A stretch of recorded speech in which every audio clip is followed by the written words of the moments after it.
I'm inviting Vivian to your brother's wedding, my husband announced over Sunday dinner with my family. My blood turned to ice. Vivian. His ex-girlfriend. The one he'd dated for 2 years in college before we met. She's basically family, Kent continued, smiling at my parents like this was perfectly normal. If you trust me, you'll get it. Everyone at the table looked uncomfortable, but what could I say? Object and become the jealous wife? Make a scene and ruin family dinner? So I smiled back. Of course I trust you. His shoulders relaxed. He squeezed my hand across the table, that charming smile spreading across his face. The smile that used to make my stomach flip. Now it just made me feel cold. I knew you'd understand, he said. You're the best, Nora. But what Kent didn't know, what he couldn't possibly know as he sat there looking so pleased with himself, was that I'd already found her husband's number. What he didn't know was that his basically family ex had never moved to Portland like he claimed. She lived 3 blocks from our apartment in Brooklyn. What he didn't know was that I'd spent the last week documenting every lie, every fake business dinner, every suspicious charge on our joint credit card. And what he really didn't know was that in 2 weeks, at my brother's rehearsal dinner, I wouldn't be showing up alone. I'd be bringing Christopher Keller, Vivian's husband, as my +1. The champagne was already chilling. The venue was booked. My family would all be there. And the rehearsal dinner was about to become unforgettable for all the right reasons. Hey friend, if you believe betrayal should be exposed and truth deserves to win, please consider subscribing. It's free and helps others find these stories. But let me back up. Let me tell you how I got here, how a perfect Sunday dinner turned into the beginning of the end of my marriage. The roast chicken sat golden and perfect in the center of my parents' Brooklyn brownstone dining table. These Sunday dinners were tradition, my mom's way of keeping family close in a city that made it easy to drift apart. My brother Theo and his fiancée Marlo sat across from me, glowing with that specific happiness only engaged people possess. Mom fussed over the gravy. Dad poured wine. Everything felt warm and safe. Then Kent dropped his bomb. So I mentioned to Vivian that she should come to the wedding, he said casually, reaching for the green beans. She's excited about it. The table went quiet. Vivian. Theo asked carefully.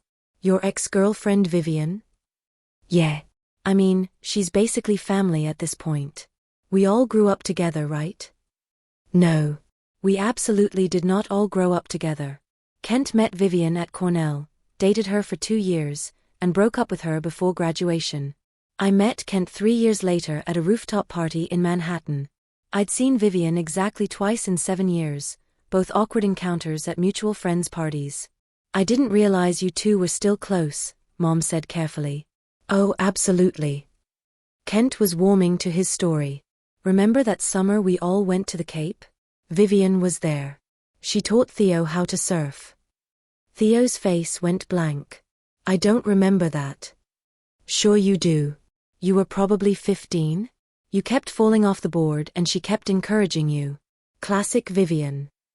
I watched carefully. The easy lie. The smooth delivery. The confident smile. It was a long time ago, Kent said when Theo still looked confused. Anyway, Vivian's back in town now. It would be weird not to invite her.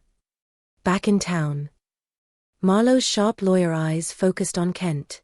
I thought she moved to Seattle for work. Kent's smile flickered.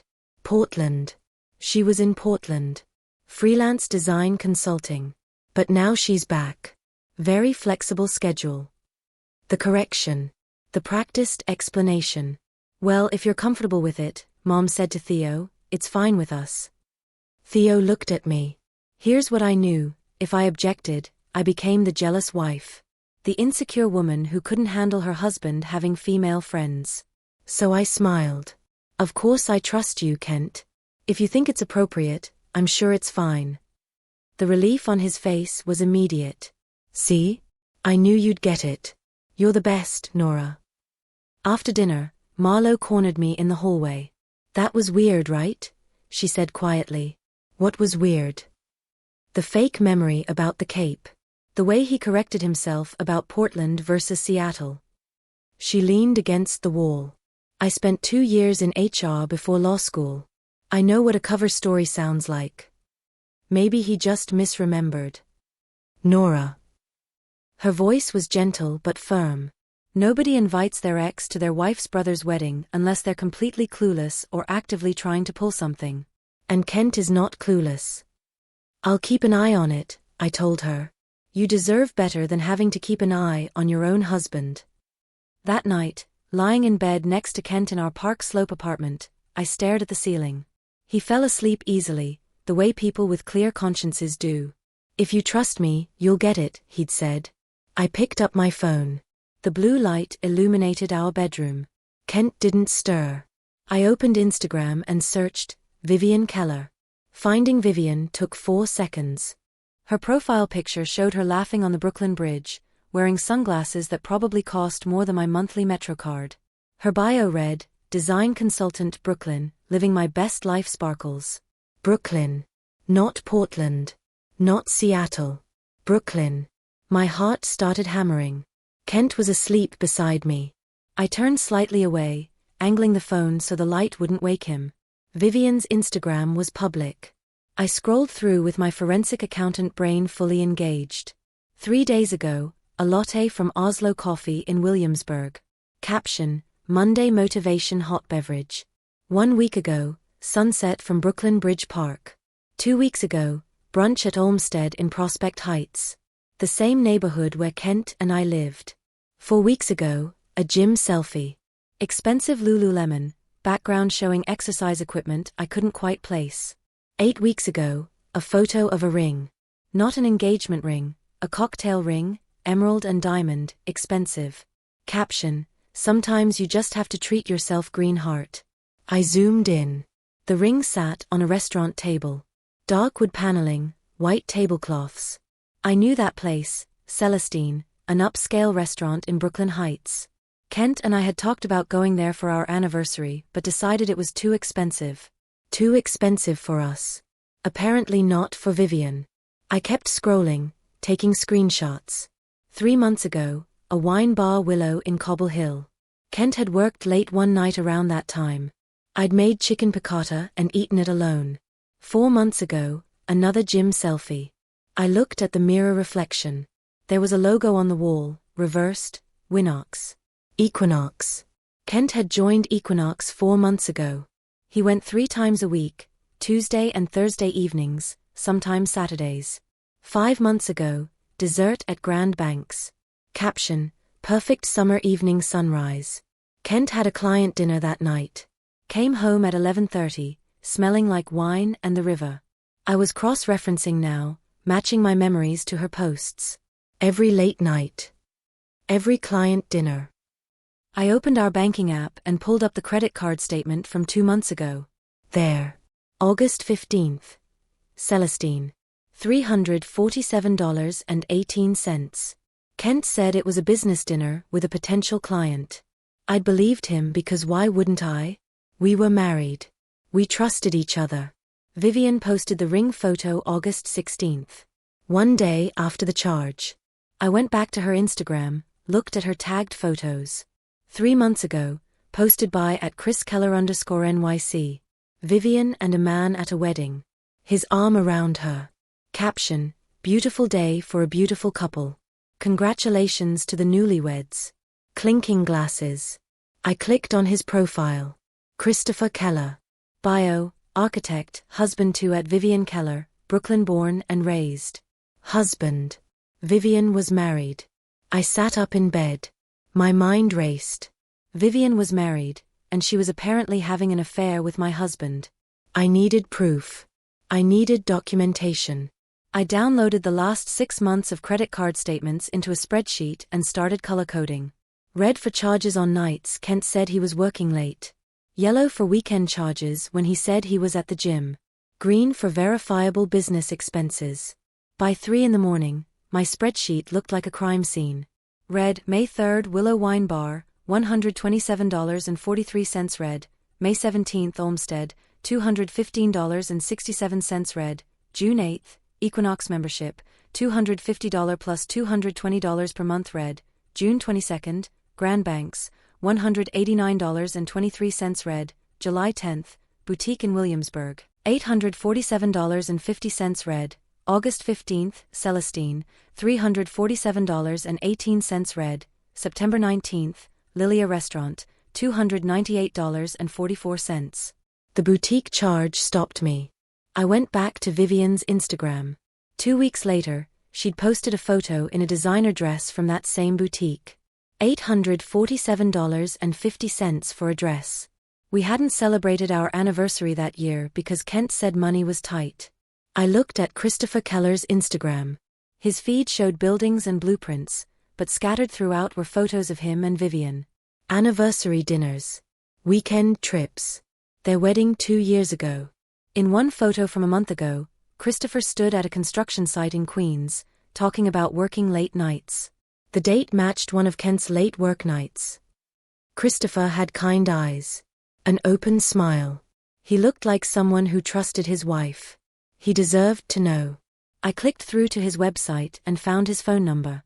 I spent the next week gathering more evidence.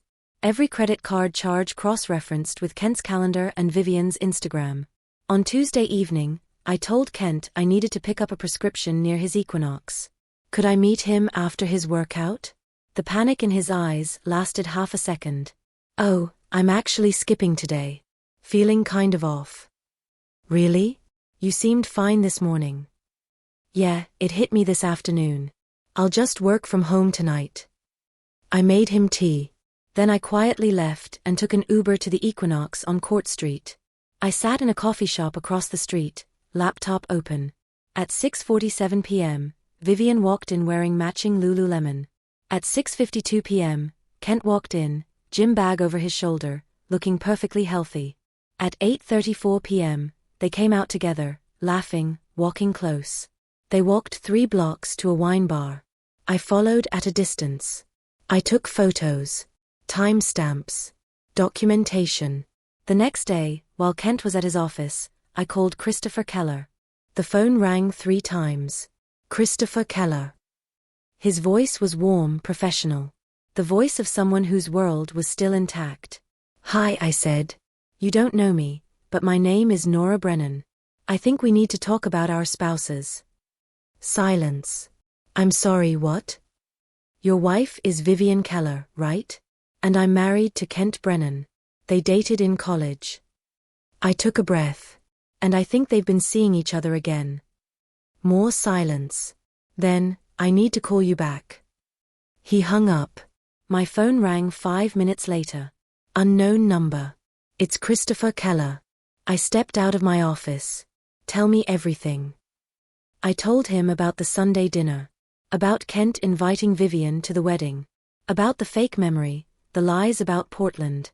I told him about finding her on Instagram, about the Brooklyn locations matching Kent's late nights. I told him about the credit card charges, the restaurants, the boutique, the gym, the ring. Wait, what ring? July 10th. Jewelry store in Soho. $1,247.83. 2 weeks later, Vivian posted a photo of an emerald cocktail ring. Silence. Our anniversary was in July, he said quietly. She wore that ring to dinner. Told me she'd found it at an estate sale. I thought how lucky I was. I'm sorry. Don't apologize. Keep going. I told him about following them to the gym, watching them leave together. She told me she's in Portland twice a week for work, Christopher said. Every Tuesday and Thursday, sometimes Saturdays. Big design project.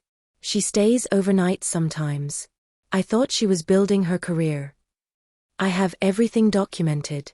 6 months of statements, Instagram screenshots, timeline. If you want to see it. I need to see it. All of it. Can we meet? We met the next day at a coffee shop in Fort Greene. Christopher looked like he hadn't slept.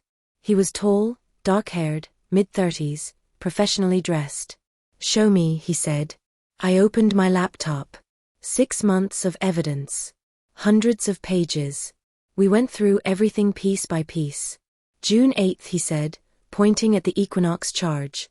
She told me she joined a gym near her Portland client's office. Said she wanted to look good in photos at weddings we had coming up. August 15th, I said. Celestine. The ring photo. She came home at midnight. Said the Portland client took her to dinner to celebrate closing a deal. That's where she got money for the ring. He rubbed his face. I was happy for her. Every charge had a story. Every lie had seemed believable alone. The wedding invitation, Christopher said. When? 4 days ago. Vivian told me last week she might have a work conflict that weekend. Very apologetic about the Portland client's demands. Understanding dawned in his eyes. She was planning to go before he even invited her. He's been obsessing over the seating chart. Offered to pay my mom to make sure Vivian gets a good table. When's the wedding? 2.5 weeks. Rehearsal dinner the night before at Giando on the water. Christopher studied me. You have a plan. I need them exposed somewhere they can't lie their way out of. Somewhere with witnesses. The rehearsal dinner. Exactly. Intimate venue, 60 people. My family, Theo's fiancé's family. Kent will bring Vivian. And you'll come as my +1. And when we're all together? We present everything. All of it. In front of everyone. Christopher was quiet. Your family will find out at the same time. He's been gaslighting my entire family. Making them doubt their memories to cover his affair. They deserve the truth. And it has to be somewhere public, somewhere he can't talk his way out of it. Okay. Then we need physical copies. Printed statements, receipts. They can claim Photoshop, but they can't argue with original documents. We spent the next 2 weeks building our case.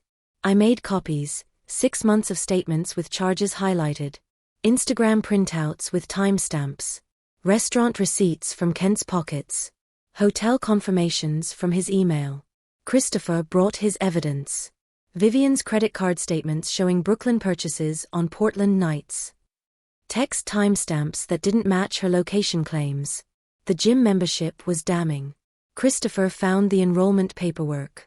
They'd signed up the same day, same location, matching levels. They'd gotten the couple's discount by filing as domestic partners. While Vivian was legally married to Christopher. We found more gifts. May 20th, bracelet, $673.28 July 2nd, designer sunglasses, $384.50 September 12th, jewelry, $521. How much total? Christopher asked. In 6 months, not counting restaurants or the gym, $4,473.61 on gifts alone. I've been eating ramen so we could save for a house. She said her business income was unpredictable. Christopher found a hotel confirmation in Vivian's email. Mohonk Mountain House. Late June. King bed, 2 guests. I pulled up June's statement. There it was, $1,847.32. Kent had sent me photos that weekend. Said it was a firm retreat. I'd texted that I missed him. He'd been with Vivian the entire time. We organized everything into 2 identical folders. Over 200 pages. Every receipt matched to a lie. They won't be able to talk their way out of this, Christopher said at our final meeting. That's the point. You ready? Are you? I talked to a divorce attorney yesterday. With this documentation, it should be straightforward. I met with one too. After tomorrow night, everything changes. Everything already changed. Tomorrow we just make sure everyone else knows it. The days before the rehearsal dinner felt surreal. I moved through normal life, work, dinner with Kent, wedding small talk, while carrying what I knew. Kent became increasingly invested in wedding details. I think Vivian should sit at our table, he said one evening. So she won't feel awkward. I thought you said she was basically family. His eyes flickered. Well, it's been a while. Your parents might not remember her as well. Because she was never at the Cape teaching Theo to surf. He set down his fork. Are we really still on this? I asked Theo again. He has no memory of that summer. Neither do Mom or Dad. People forget things, Nora. Entire vacations? Entire people. What are you implying? I held his gaze. Nothing. Just interesting that you remember it so clearly when nobody else does. He stared at me. I stared back, face neutral. Vivian will be at our table, he said finally. I already confirmed with your mom. Of course. Kent was on his phone constantly that week. Texting, smiling. He went to the gym 4 times instead of 3. Bought an expensive new suit. Big case at work? I asked. Just want to look good for your brother's wedding. Important family event. Right. Family event. The night before the rehearsal dinner, I couldn't sleep. Kent breathed easily beside me. My phone buzzed. Christopher, can't sleep either. Tomorrow feels surreal. It's going to be fine, I typed. We have everything we need. See you tomorrow. 7 p.m. See you then. The next evening, I dressed in a simple black dress. Armor. Kent checked himself in the mirror multiple times. Expensive suit, perfect haircut, cologne. You look beautiful, he said. Thank you. This is going to be a great weekend. I'm glad Vivian could make it. I'm sure you are. We took an Uber to Williamsburg. Kent chatted about work, his parents' visit. Normal conversation for our normal life that was about to implode. Giando on the water was beautiful, white tablecloths, chandeliers, floor-to-ceiling windows with the Manhattan skyline beyond. Marlo saw me immediately. You okay? Ask me in an hour. Should I be worried? Just stay close to Theo when things get interesting. At 7:03 p.m., Vivian arrived. Designer dress, perfect hair, flawless makeup. She scanned the room until she spotted Kent. The smile they exchanged made my stomach turn. Kent greeted her with warm hugs, introducing her as his old friend from college. She played her part perfectly, gracious, charming. Nora, she said, air-kissing my cheeks. You look lovely. Thank you for including me. Of course. Any friend of Kent's. We made small talk. She complimented my dress. I complimented her shoes. Kent stood between us, pleased with himself. At 7:12 p.m., Christopher Keller walked in. I watched Vivian's face. The exact moment she saw him. All color drained. The champagne flute slipped from her fingers. The glass hit the marble floor with a sound like a gunshot. Crystal shattered. Champagne spread across the white marble. 60 people fell silent. The string quartet stopped. Vivian, Christopher said, his voice carrying. I wasn't expecting to see you here. Vivian stood frozen, hand still extended. Kent had gone pale. Christopher, Vivian whispered. What are you, how? I'm Nora's +1, Christopher said calmly, standing beside me. Old friend from college. Nora invited me when I mentioned I'd be in town. Kent found his voice. Nora, what is this? I looked at my husband. The man I'd loved for 7 years. Married for 4. Who'd been systematically lying to me for months. This, I said clearly, is what happens when you think you're smarter than everyone else. My mother stepped forward. Nora, honey, what's going on? I pulled out the folder. 6 months of evidence. 200 pages. Mom, Dad, Theo, everyone, I apologize for doing this here. But Kent has spent days convincing you Vivian is an old family friend. He invented a memory that never happened. He lied about her living in Portland. He manipulated you to make this normal. I set the folder on the table. And I have proof he's been having an affair with her for at least 6 months. That's insane, Kent said. Nora, you're being paranoid. Am I? I opened the folder. August 15th. Celestine Restaurant. You said business dinner with a potential client. You spent $347.18. I pulled out the statement, then Vivian's Instagram post, the emerald ring on a restaurant table, posted August 16th. Same restaurant, Kent. The ring you bought her for $1,247.83 the day before. Kent's mouth opened. That's, you can't. June 8th, Christopher stepped forward with his folder. The day you both joined Equinox.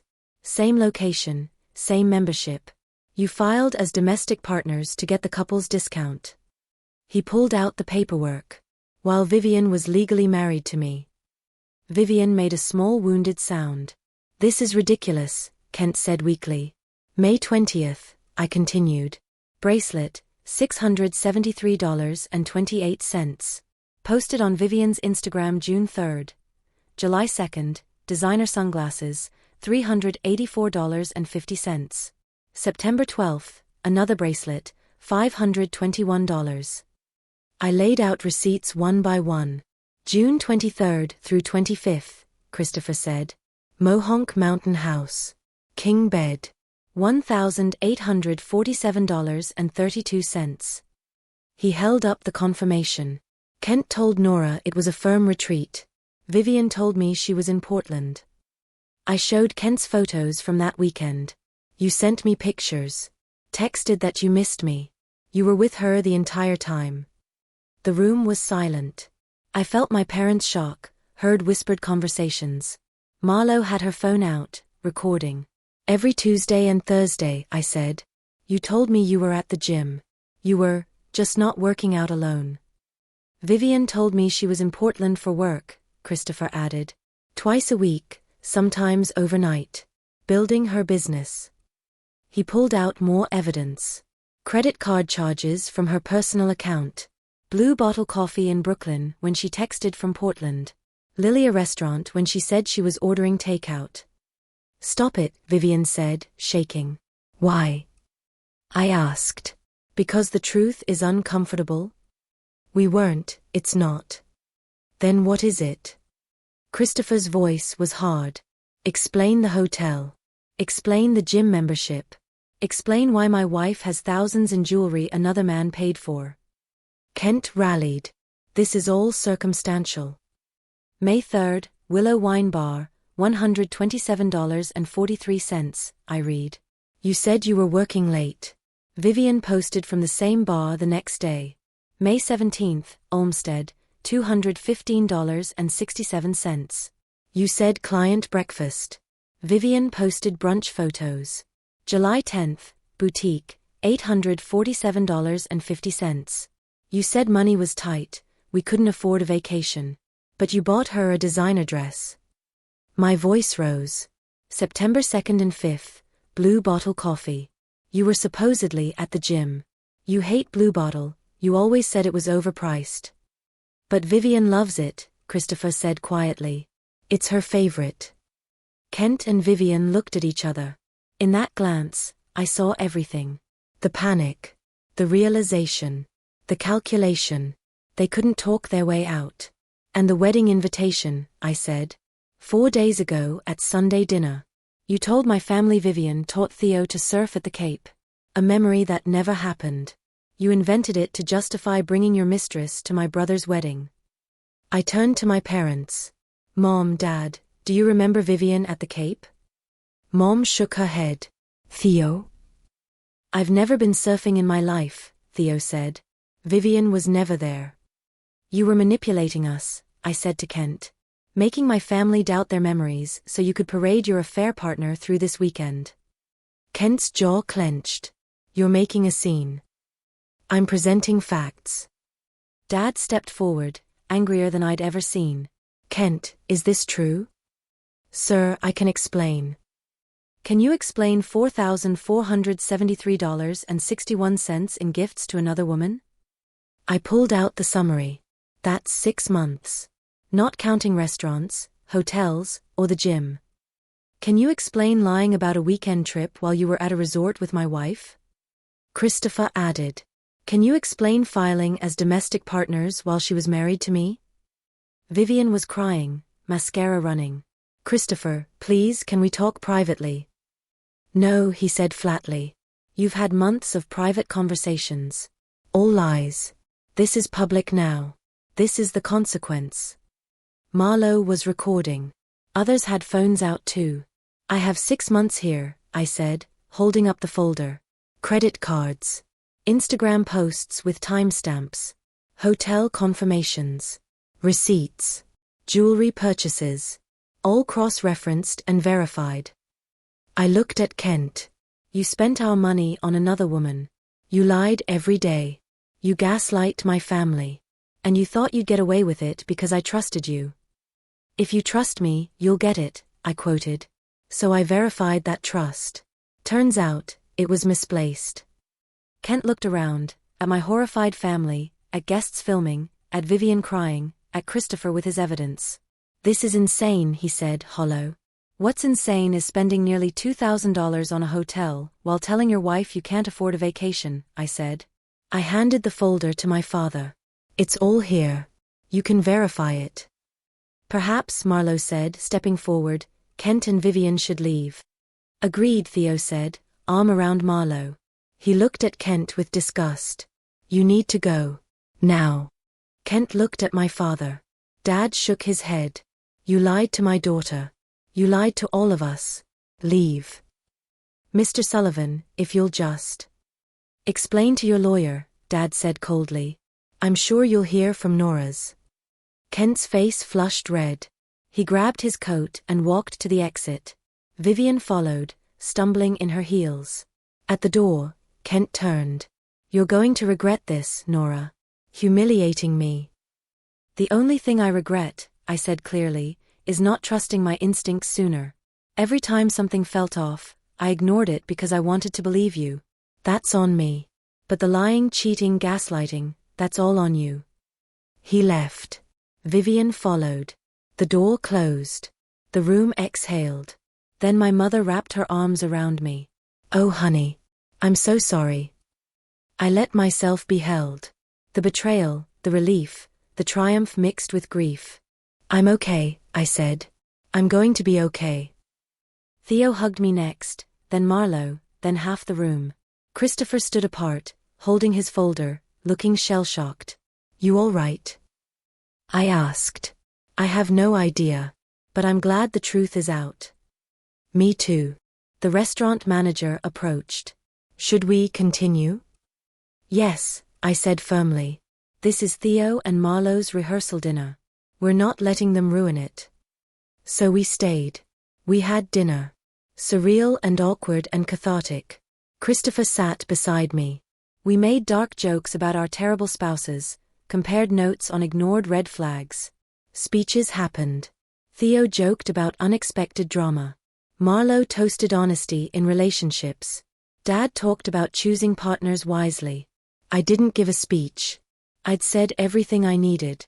The next morning, my phone exploded. Texts from friends who'd seen videos. Calls from relatives. Messages from Kent, angry, then pleading, then angry again. I ignored all except my lawyer. "I've seen your documentation," she said. "Remarkably thorough. This should be straightforward." "Good. I'll file this week. Given the adultery and financial impropriety, we'll ask for a favorable settlement." The wedding that evening was beautiful. Theo and Marlowe looked radiant. Perfect ceremony, heartfelt vows, happy tears, zero drama. Kent wasn't there. Christopher came as my +1. We sat together, two people supporting each other. "Vivian's moving out," he said. "Staying with her sister." "I filed this morning."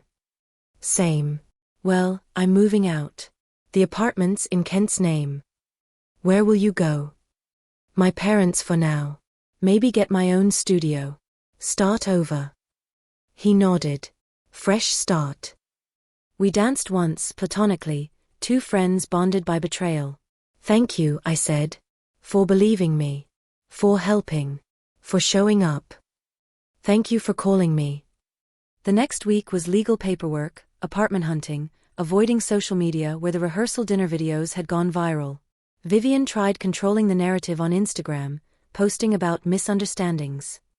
Christopher responded with the gym paperwork showing they'd filed as domestic partners. She deleted her post within an hour. Kent told mutual friends I'd ambushed him. But too many people had seen the evidence. His version didn't stick. 2 weeks later, I signed a lease on a 1-bedroom in Fort Greene. Small, affordable, mine. 3 weeks later, Kent's firm quietly asked him to resign. Spending client funds on personal affairs was frowned upon. 4 weeks later, Christopher and I met for coffee. Vivian's trying to restart her business. All her Brooklyn clients dropped her. Kent's scrambling for a new job. Corporate law is a small world. Consequences. Consequences. I have a date next week, Christopher said. Woman from a gallery opening. Seems nice. That's great. What about you? Not yet. I need time to trust myself again. Your instincts were right though. Only after ignoring red flags for months. You trusted your husband. That's not a flaw. Maybe he was right. 6 months later, I was settled in my new life. New apartment, decorated how I wanted. New routines. New confidence in trusting my perceptions. The divorce was finalized. Fair settlement. Kent bought out my share of everything. Enough for a solid down payment when I was ready. Christopher and I still met monthly for coffee. Vivian got engaged, he said one Saturday. Already? We've been divorced 3 months. Finance guy from a networking event. Very quick. Some people never learn. A year after the rehearsal dinner, Theo and Marlo had an anniversary party. Same venue, Giando on the water. I brought a date. Julian, a graphic designer I'd met through work. 3 months together. Kind, honest, terrible at lying, which I found attractive. This is where it happened, he asked. This is where I presented 6 months of evidence. That's intense. It was necessary. I promise I'll never make you feel crazy for trusting your instincts. Good answer. During dinner, Marlo gave a speech about their first year. Marriage is built on trust, she said. But trust isn't blind faith. It's earned through consistent honesty, even when truth is hard. She looked at me. A year ago, someone brave showed us what it looks like to demand truth. To refuse manipulation. To insist on honesty even when it meant blowing up her own life. My throat tightened. So here's to truth, Marlo raised her glass. To people who have the courage to seek it, speak it, and live it. Even when it's ugly. Even when it hurts. Because the truth, no matter how painful, is always better than a beautiful lie. Everyone drank. Several people looked at me. I raised my glass back. After dinner, I stood by the windows, looking at the same view from a year ago. The Manhattan skyline glittering across the East River, unchanged by the drama. Christopher appeared beside me. He had a date too, the woman from the gallery, still around a year later. How are you? He asked. Good. Really good. You? Same. It's weird, right? How much better life gets when you're not being lied to constantly. So weird. We stood there, 2 people who'd been through something absurd and painful together. Thank you, I said. For believing me that day. For helping. For being there.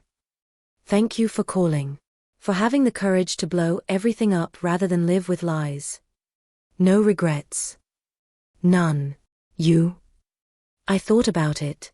The humiliation. The pain. The upheaval of starting over. None, I said. I'd rather have ugly truth than beautiful lies. Cheers to that. We clinked glasses, 2 survivors who'd chosen truth and come out stronger. My phone buzzed. Text from Julian, where'd you go? Found the best dessert. I smiled. I should get back. Me too. Same time next month? Coffee and solidarity. Absolutely.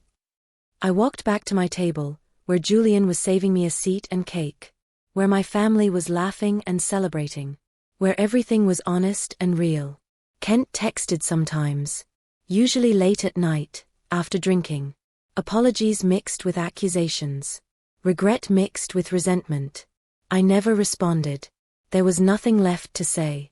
Vivian's engagement lasted 4 months before falling apart. Christopher heard the finance guy found her texting another ex. Some patterns never change. But that wasn't my story anymore. My story was about starting over. About learning to trust myself. About building a life where I didn't have to constantly question reality. 2 years after the rehearsal dinner, Julian and I were lying in bed in our apartment. We'd moved in together 3 months earlier. Tell me again, he said. Tell you what? The story. The champagne glass. The folder of receipts. All of it. I laughed. You've heard it a dozen times. I know. But it's such a good story. So I told it again. The Sunday dinner announcement. The Instagram detective work. The credit card forensics. Christopher's phone call. The evidence gathering. The rehearsal dinner explosion. "You're kind of a badass," Julian said. "I was just someone who refused to be gaslit." Same thing. I thought about who I'd been 2 years ago, lying in bed next to Kent, scrolling through Vivian's Instagram, wondering if I was crazy. I wasn't crazy. My instincts were right. And when I stopped doubting myself and started trusting what I knew, everything changed. "If you ever cheat on me," I told Julian, "I won't need 6 months of evidence. I've gotten better at spotting lies. Good thing I'm terrible at lying. Good thing." He kissed me, and everything was simple and honest and real. No fake memories. No invented Portland trips. No gaslighting or manipulation. Just truth. Sometimes messy, often imperfect, but always better than the alternative. Because I'd learned, you can survive betrayal. You can survive divorce. You can survive public humiliation and starting over. What you can't survive, what you shouldn't survive, is a life built on lies. I'd rather have my small, honest life with Julian in Fort Greene than any beautiful, expensive, lie-filled existence with someone who thought I was too trusting to notice. The champagne glass that shattered at Giando broke more than crystal. It shattered the illusion. Shattered the comfortable lies. Shattered the version of my life where I pretended not to notice red flags. And in the space left behind, I built something better. Something true. What was your favorite moment in this story? Have you ever had to trust your instincts over someone's words? Share your thoughts below, and don't forget to subscribe for more stories.